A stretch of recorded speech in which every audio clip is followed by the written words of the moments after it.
आर्थिक रूप से कमजोर ईडब्ल्यूएस वर्ग को परिभाषित करने के केंद्र सरकार के तरीके पर सुप्रीम कोर्ट ने सवाल खड़े किए हैं। सुप्रीम कोर्ट ने केंद्र सरकार से पूछा है कि ईडब्ल्यूएस आरक्षण के लिए पात्रता निर्धारित करने के लिए 8 लाख रुपए की सालाना आय को आधार क्यों और कैसे बनाया गया है। इसके बाद ईडब्ल्यूएस आरक्षण का मुद्दा एक बार फिर से सुर्खियों में आ गया है।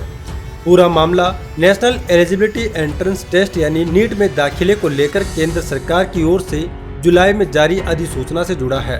केंद्र सरकार ने इस साल 29 जुलाई को नीट परीक्षा में आरक्षण को लेकर अहम फैसला लिया। इस फैसले में कहा गया कि अंडर ग्रेजुएट और पोस्ट ग्रेजुएट के सभी मेडिकल और डेंटल कॉलेजों में अखिल भारतीय कोटा योजना के तहत ओबीसी वर्ग के 27% और ईडब्ल्यूएस वर्ग के 10% छात्रों को आरक्षण मिलेगा। चलिए जानते हैं क्या है पूरा मामला। भारत के सभी राज्यों के मेडिकल संस्थानों में साल 1986 में सुप्रीम कोर्ट के निर्देश पर ऑल इंडिया कोटा यानी AIQ लागू किया गया। ये ऑल इंडिया कोटा राज्य के अधीन आने वाले मेडिकल कॉलेजों में सीटों का वो हिस्सा है जो राज्य के कॉलेज केंद्र सरकार को देते हैं। 2007 तक इसमें आरक्षण का कोई प्रावधान नहीं था। सुप्रीम कोर्ट ने अपने निर्देश में कहा था कि सभी राज्य अपने मेडिकल कॉलेजों की 15% अंडर ग्रेजुएट सीटें और 50% पोस्ट ग्रेजुएट सीटें केंद्र सरकार को देंगे। इसमें पहले SC और ST का आरक्षण लागू किया गया। उसके बाद से ही इसमें OBC आरक्षण को लेकर मुहिम शुरू हुई। 2021 में केंद्र सरकार ने इस मांगों को स्वीकार किया और 10% EWS आरक्षण भी जोड़ दिया गया। केंद्र सरकार के मुताबिक EWS के तहत आरक्षण का लाभ वही छात्र उठा सकते हैं जिनके परिवार का सालाना आय 8 लाख रुपए से कम है। अब बात करते हैं कि सुप्रीम कोर्ट ने केंद्र से क्या सवाल पूछा है।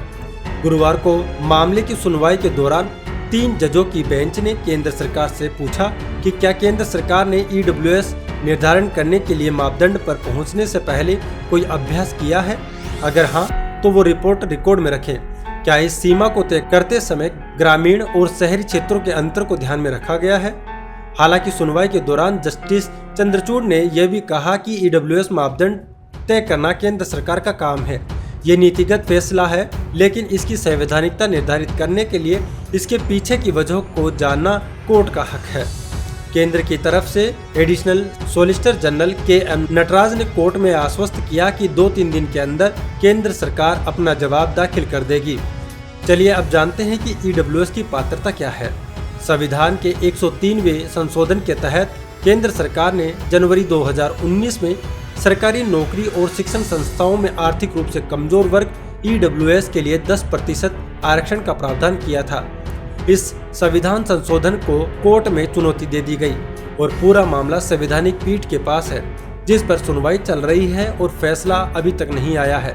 इस बीच EWS के लिए पात्रता के लिए केंद्र सरकार ने जो अधिसूचना जारी की थी उसमें कहा गया था कि जिस परिवार की सालाना आय 8 लाख रुपए से कम है इस आरक्षण का लाभ उठा सकते हैं।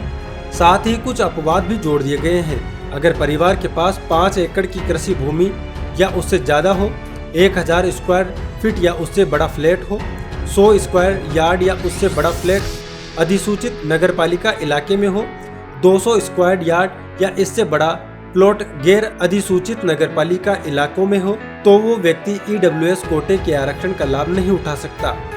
फिलहाल इस वीडियो में इतना ही।